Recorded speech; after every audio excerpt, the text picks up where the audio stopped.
Зохиолыг бичсэн Хайтан. Дуу оруулсан Б. Оргилвалд. Нүд. 2 дугаар хэсэг. Маргааш өдөр нь эмээ зэөхүүгийн гэрт нь хүргэж өгөхөөр цуг мордожээ. Жаалхүү гэртэн бол хэлгүй шахам амтан явах боловч эмээгийнхэн дэргэд үдсэн харсан бодсон сансан бүхнийг завсаргүй чалжиж гарна. Эмээн тэр бүхнийг төвөгшөөлгүй сонсож заримдан түсгийтэл инээх. Энэ үед хүү эмээгийн даган өөрийнхөө ярьсан юмд хачин их баясана. Энэ л хүүхдийн гинэн цайлган зам биз. Гэхдээ байнга тийм хөгжилтөй байсангүй. Эмээ яасан гэж эртээд би гондоо явах гээд байж исэн юм. Тэгсэн чинь ээж намайг өрөмтөө талхнаасаа идээд яв гээд би тэгээд талхны захан дээр өрөмнөөсөө тавиад ингээд хазаад байж исэн чинь тугуй ширээний цаана надтай адилхан хүүхэд миний талх руу хараад ижсэн. Тэгээд бид тэр хүүхдэд талхныхаа талыг ураад өгсөн чинь хөөрхий амар өсчихсэн байсан юм шиг хов гээд идчихсэн. Гэхдээ тэр хүүхэд жоохон хүүхэд мөртлөөсөө сахалтай байсан. Гэхэд эмээ нүдэн аниж амантан пүүцэгт хэмээн шивэлсэн чи хүү тийш гарч инээмсэглээд. Миний хүү одоо ахиж тийм хүн мал таарвал хоол унднаасаа өгөх нь бэтгий хэл харснаа мэдэгдэхин ч хэрэггүй. Гэхдээ та хэлэхдээ хүн мал тустай амьдрал холдоо хэрэгтэй гэд байдаг шүү дээ. Одоо эмээгийнхээ үгэнд ороо. Миний хүү хооштон элдв харсан үдсэн яма хүн амьтанд битгий дуулга. Эмээ дээлхэлчих. Ижидэж ярих хэрэггүй. Тэгээд тэр үдсэн харсан ямандаа нүүр өгч тоох инч хэрэггүй. За эмээ. Эмээ хүү хоёр газрын холыг ээн ярилцсаар туулж хүүгийн гэрийн уяан дээр ирэв. Тавхан настай жаалхүү адал хэдийн том хүн шиг хэвлүүхэн яриатан дээр эмээтэйг нь дэмнэж унаж ирсэн номхон бор морийг нь уйж өгөөд гэрт орлоо. Охиных нь нүд байдгэрэн хавдсны дээр хүрэн хөхөнгөөр туяарж байхыг үзсэн эмгэн гэрт орсон цагаас нь хоолой засан тав хүрхэж эхлэв.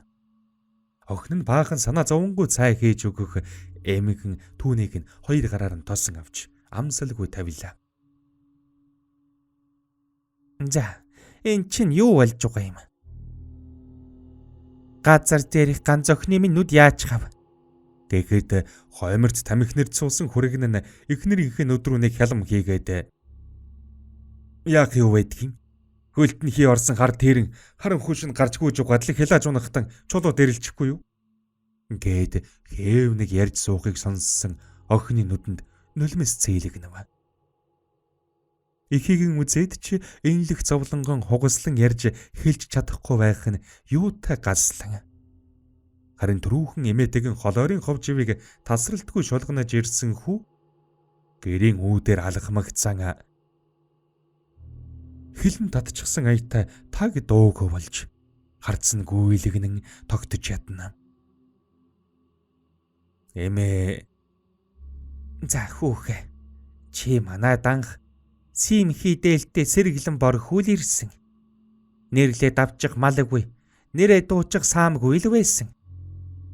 Хиний хүчин өнөөдөр хангай дүүрэн мал хунартай, хоймророо дүүрэн эдлэлтэй болцоход эрбийн биран им заяад бүсгүүхэнд гаргадаг үлээ. За ястаа энэ дүрч винэ. Энэ хар хувгай чинь хээрийн хэсүүлээс дээсэн золбсгдан ганц зүг ган хийлэхгүй өмөрөх санаатай. Өнөөдрийг хүртэл өөрийн юм шиг санаж өөдлөг санах сэрхийг сурах гэж байхад эр нөхрийнхөө урдуур орж өөрөө гэмтсэн. Чи наад үгээ бодон шүү хүүхэ. Араг чин дүүрч ам чин томорчээ. Аавын хүүгийн ааг бэрийг алиг тэр гэхв. Гэхдээ авч суусан авайл их нэртэн дагуулж ирсэн дагвар хүү дагарах нь хаанхын ёсов. Авайл их нэргэн шүү. Айл сагалдар нь тоож үздэггүй тортог шороо шиг явсныг чинь үл анзаарч аашны сайхан юм гэж бодож тэр нэгтгсэн юм шүү. Чухам хайрлаж дурлсан дам биш. Өрөвдсөн төл суусан юм. Тэрнийг нэг их дэвэргээд байх хэрэггүй. Тэрнээс сайхан хүүхнүүд билэр нэг байна. Биэл хөсвөл хэнийгч тонгоолгож бас тонт ойлгож байна. Харин эцгийн минь энийг буйны шанд эрийн салтаа үнэрлэхээс цаашгүй явсан охин чинь энэ зэрэгтэй амьдарч байгаа юм шүү. Айхөө. Аавын хүүгийн гомог амантан багтаж ядаж байна уу та? За чи тэгвэл харж угаарай. Чиний наад сэхүүн зан хаа хурж дуусахыг хатам их би нэг мэдэн дээ. Хаврын хавсарганаас хамгаалж хамаг амтны нүднээс чармалж өсгсөн энэ хоёрын хийсвэл тэнүүл амтнд харинчныг дээрлэхүүлэхгүй дээ. Сайн нэг сан жирвөө гэж сайлынхаа дээжэр чансан цайгаан барилла. Өгсөггүй зурж өөдөөс хуцаад байвал өөгөр чавганц минь манай өвдөр битгий алах. Чиний тэр эл бишэд энэ тэрэ гэдэг цаг өнгөрсөн. Өөр газар бол та нар шиг ийм улсыг шондгүйл чатаадаг гэх чинь үлээ. Өөхтөл өлсөхгүй гэж бодвол үдсэн ч үзээгүй юм шиг, харсан ч хараагүй юм шиг дуугүй л яв. Манай гэрийн асуудал танд бадгүй гээд буруу харан суужээ. Энэ үгийг сонссон додрон төмөнтөн хажигравч гаднаа ганц үг ган хийж чадахгүй суух ээжигэн харсан амар өрөвдгэн эрхэнд чимийг хүүхэн мэгшиж суулаа.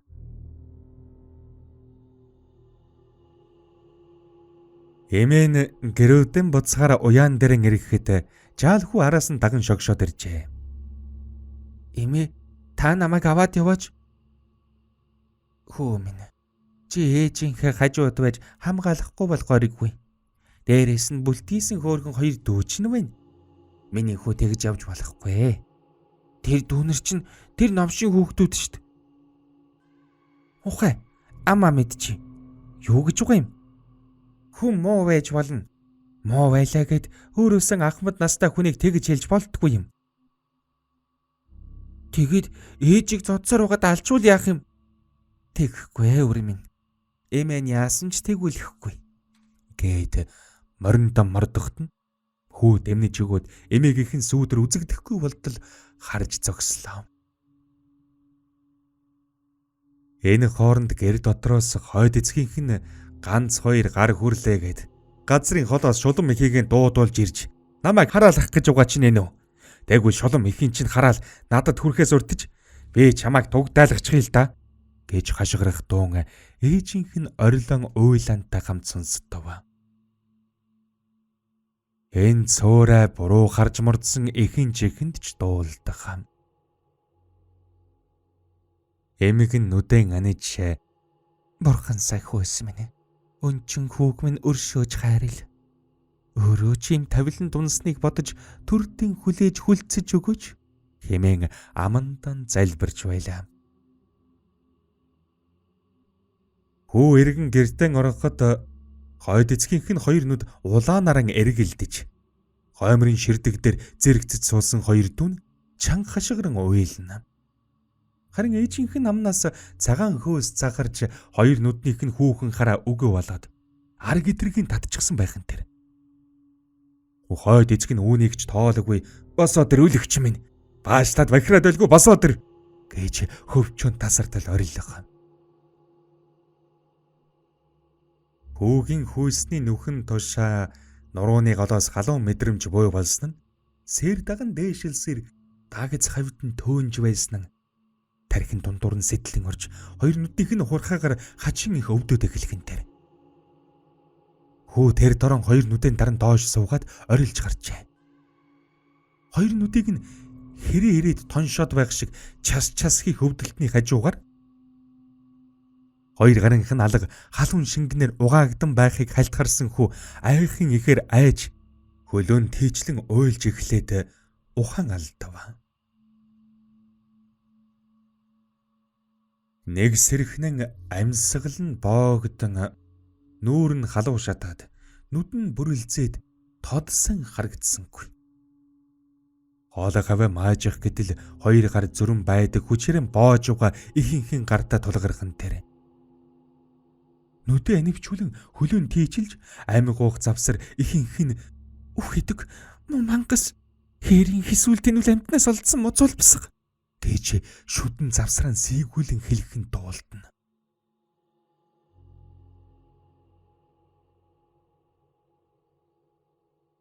За сайн байна уу Норжин юм ээ. Гэсээр орж ирсэн залуу гээд дамдин гэнэ. Дамдин аяг цай амсаа та ингэхэд хүрэгнийхэрэ очив. Хэд хоногийн өмнө ороод гарсан хөө. Яав? Юу болов? Танаа хүргэн охин хоёр гэж гүвэмэ сонин улс юм аа. Өнөөдөр манайхаар ирж мал муулахад гар нэмнэ гэсэн юмсан. Нар дээр гарч хаад багад сураг ажиг алга. Ундчихна гэж баймааргүй юм. Арга ядаад өөрөө очиж дуудуулахаар явж байна. Ингээд данхан зүлгэж суусан эмигний шил татаад ар нуруугаар нь сэвхийсэн таагүй мэдрэмж салхи татуулах шиг гулсан өнгөрчээ. Хүүхэ, би удахгүй тийшээ явах юм. Чи ажил ихтэй байгаа бол буцаж бай. Би араас чинь дагуулад очимц. Юу та сайн. Авгаа бүр ард орилоод л үлдсэн. Очоод нэгэмж гисэн нухажл бай. Та тэгвэл араас жогшуулаад ирэхгүй юу? Гэсээр тэдний яриа дуусч бүлээн цаг 3 балгаж барсан залуу буцсан мордлоо. Эмигэн уяан дээр ирмэгцэн морин хальтхан уйсан болж орхиод гэрийн зүг мааж гнангүй юу ба. Гэрлүү ойртох тусам тэсхийн аргагүй өмнөхийг хангалж байх юм гин. Төвхөх тусам ялаа бадхан дээлдэхгүй хар ирээн юм гэрийг нь тойрон эргэлдэнэ. Хүс өхөдөө хаяан доогуур хүрэн цус урссан тунаад ирсэн байхыг ч үзжээ. Эмэгэн гэрийн үүдээр дөнгөж орвоогүй юу? Нөгөө хилцсэн их ялаа золтой л нүд цоголж гсэнгүй. Хүдэдэн дундаас арай ихэн ялгаж харахад гэрийн зүүн хан хавьд хоёр жаахныг мөчмөчөрөн салгаад тал тийш нь тараагаад шидчихсэн байлаа. Төөний цаана хоймор хавьд хүргнийх нь хоёр нүдийг юу ч хүү ухаж хаяад мөн л мөчмөчөрөн жиргүүлч гэж. Харин охин нь тоонноос өөрийгөө боожчихсан гэрийн үүд онгоохтой зэрэгцэн савлаж байв. Эмэгэн охиныхон дэрэг дээр нь нүцгэн хоёр хөлийг нь үнсэн уйлж гарваа.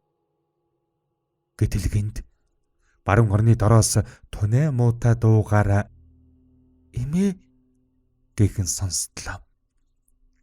Тэр зүг яаран очиж харвал тавхан настай жаалхүүгийн хазарт наалдсан цус хатаж харлаад халтайсан юм гарч ирэхэн тэр. Зүүдлээрээ гүнж зэрэг зохиолыг бүтэн хувилбараар сонсохыг хүсвэл Mbook аппликейшн болон Mbook вебээр сонсороо.